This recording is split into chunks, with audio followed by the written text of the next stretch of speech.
Les manifestations contre Mnangagwa prévues pour lundi n'ont pas été un choc total pour le pays ou la région d'Afrique australe. Depuis plusieurs semaines, un groupe d'anciens combattants, dirigé par Blessed Jeza, diffuse des communiqués de presse accusant le président Emmerson Mnangagwa de tenter de renverser la Constitution en dépassant la limite de son mandat et en détériorant la vie des citoyens ordinaires.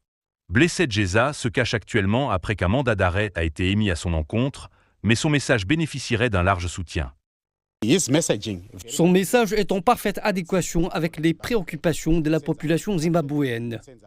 Les préoccupations sont liées à la corruption, à l'effondrement des services publics, que sont les infrastructures ou les services de santé, ainsi qu'au manque de réactivité de ce gouvernement face aux besoins et aux préoccupations de la population.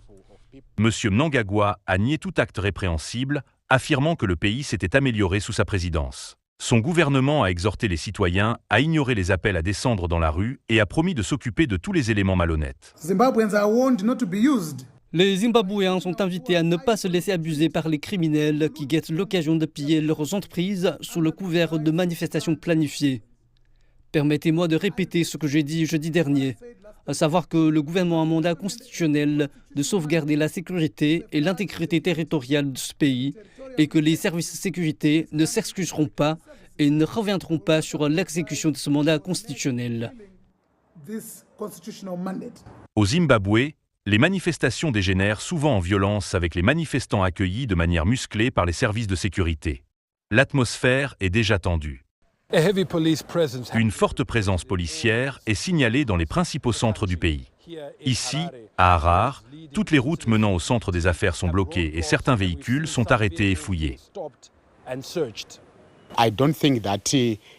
Je ne pense pas que les Zimbabwéens réagiront nécessairement en descendant dans la rue en raison de ce facteur de peur.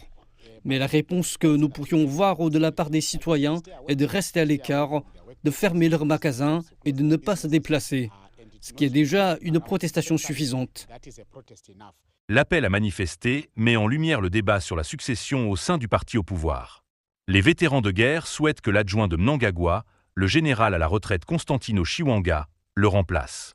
Cependant, la direction affirme que le parti est uni dans son soutien à M. Mnangagwa.